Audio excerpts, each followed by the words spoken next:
Good morning students. Mathematics में आपको last lecture में एक्सरसाइज 1.1 कंप्लीट कराई थी सेट्स की। ओके, अब सेट्स में या समुच्चय के बारे में मैंने आपको बहुत कुछ एक्सप्लेन किया था। सेट्स किसे कहते हैं, टाइप्स ऑफ सेट्स वगैरह, ये सारी चीज़ें आपको करा दी थी। और एक्सरसाइज 1.1 की 2 वीडियो प्रोवाइड कराई थी, वो भी आपकी कंप्लीट करा दी थी। अब चलते हैं हम एक्सरसाइज 1.2 की ओर। ओके, तो एक्सरसाइज 1.2 में जो आपका टॉपिक है सबसे पहला वो है एम्प्टी सेट या रिक्त समुच्चय। कि रिक्त समुच्चय कहते किसे हैं। सबसे पहली बात, रिक्त समुच्चय या एम्प्टी सेट है क्या। नाम से ही हमें मालूम चल रहा है कि रिक्त समुच्चय अर्थात जिसमें एक भी अवयव न हो। तो एक ऐसा समुच्चय जिसमें एक भी एलिमेंट न हो, एक भी अवयव न हो, उसे हम रिक्त समुच्चय या एम्प्टी सेट कहते हैं। ऐसा समुच्चय जिसमें एक भी अवयव न हो, उसे रिक्त समुच्चय कहते हैं। इसे फाई या ब्लैंक मजला कोष्ठक से प्रदर्शित करते हैं। तो रिक्त समुच्चय या एम्प्टी सेट क्या है।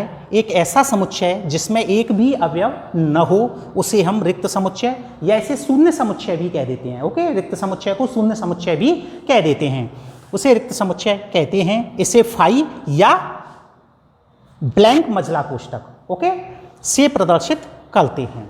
ठीक है, एग्जाम्पल जैसे वो कह दे कि कोई भी ऐसी विषम प्राकृतिक संख्या या विषम कोई भी नंबर जो कि 2 से विभाजित हो, तो वो संभव नहीं है, क्योंकि 2 से जो भी विभाजित नंबर आएगा वो हमेशा सम संख्या होगी। तो ऐसी कोई भी विषम संख्या नहीं है जो कि 2 से विभाजित हो, इसलिए एक ऐसा समुच्चय हो जाएगा। ये एक रिक्त समुच्चय या एम्प्टी सेट कहलाएगा। 2 से भाज्य विषम प्राकृतिक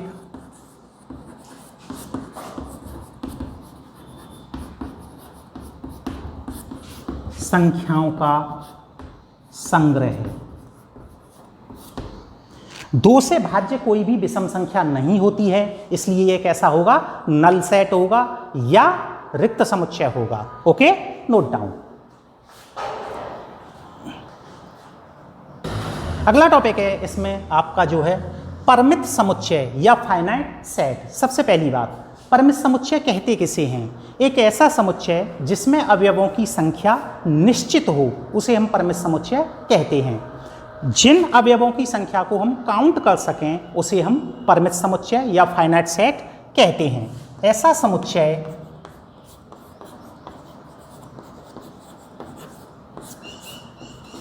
जिसमें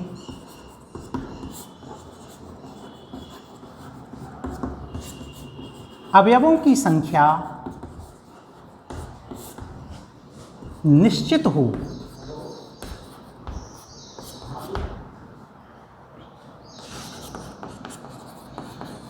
उसे परिमित समुच्चय कहते हैं। तो फाइनाइट सेट या परिमित समुच्चय क्या है। एक ऐसा समुच्चय जिसमें अवयवों की संख्या निश्चित होती है, उसे हम परिमित समुच्चय या फाइनाइट सेट कहते हैं। एग्जाम्पल, वर्ष के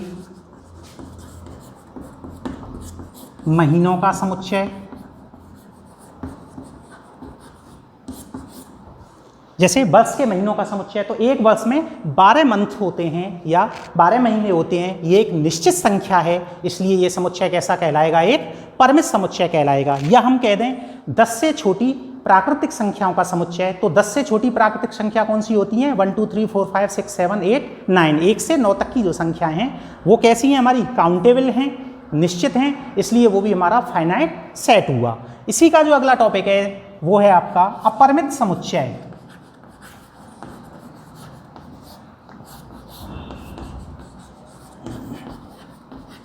अपरिमित समुच्चय या इनफाइनाइट सेट।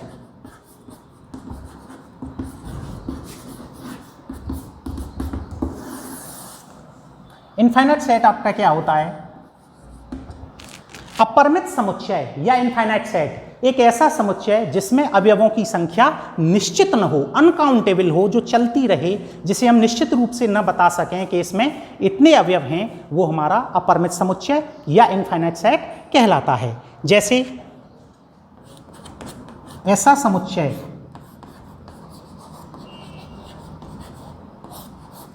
जिसमें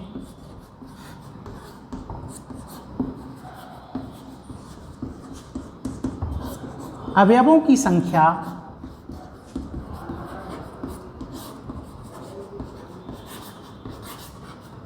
अपरिमित हो,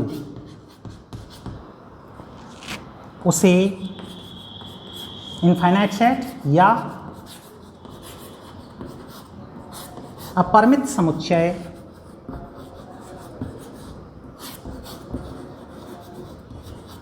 कहते हैं। एग्जाम्पल में जैसे कह दिया जाए कि प्राकृतिक संख्याओं का समुच्चय, वो हमें निश्चित कोई बाउंडेशन न दे, डायरेक्टली कह दे कि प्राकृतिक संख्याओं का समुच्चय, तो प्राकृतिक संख्या कौन सी होती है हमारी? 1 2 3 4 5 6 7 डॉट डॉट डॉट चलती रहेंगी जहां तक हम उसे काउंट कर सकते हैं, तो ये कैसा हो जाएगा? हमारा अपरिमित समुच्चय हो जाएगा। या कह दें विषम प्राकृतिक संख्याओं का समुच्चय, तो 1 3 5 7 डॉट डॉट डॉट चलता रहेगा, ये सभी हमारे कैसे हो जाएंगे? इनफाइनाइट सेट के एग्जाम्पल हो जाएंगे। जैसे प्राकृतिक संख्याओं का समुच्चय 1 2 3 4 डॉट डॉट डॉट, क्योंकि इसमें कितने एलिमेंट हैं हमें नहीं पता, जहां भी डॉट डॉट डॉट लग जाए वो हमारा इनफाइनाइट सेट या अपरिमित समुच्चय कहलाता है। Okay, note down. अगला टॉपिक है, इसी में आपका अगला टॉपिक जो है वो है समान समुच्चय या इक्वल सेट।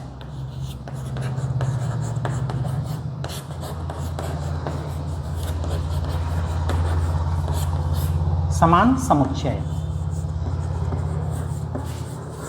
Equal set.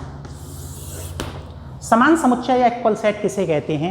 ऐसे दो समुच्चय जिनमें पहले समुच्चय का प्रत्येक अवयव दूसरे समुच्चय में उपस्थित हो और दूसरे समुच्चय का प्रत्येक अवयव पहले समुच्चय में उपस्थित हो, तो ऐसे समुच्चय एक दूसरे के इक्वल सेट या समान समुच्चय कहलाते हैं।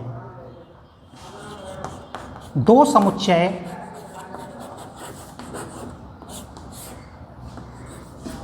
ए तथा बी समान समुच्चय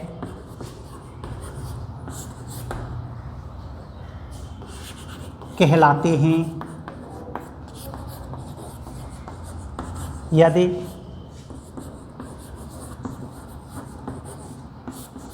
समुच्चय ए का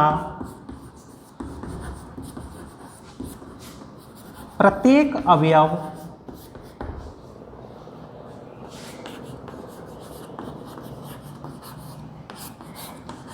समुच्चय बी में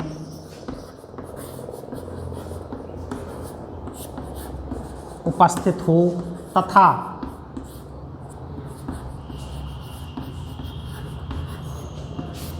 समुच्चय बी का प्रत्येक अवयव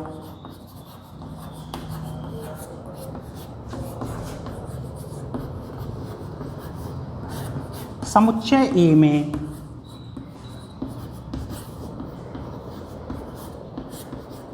उपस्थित हो।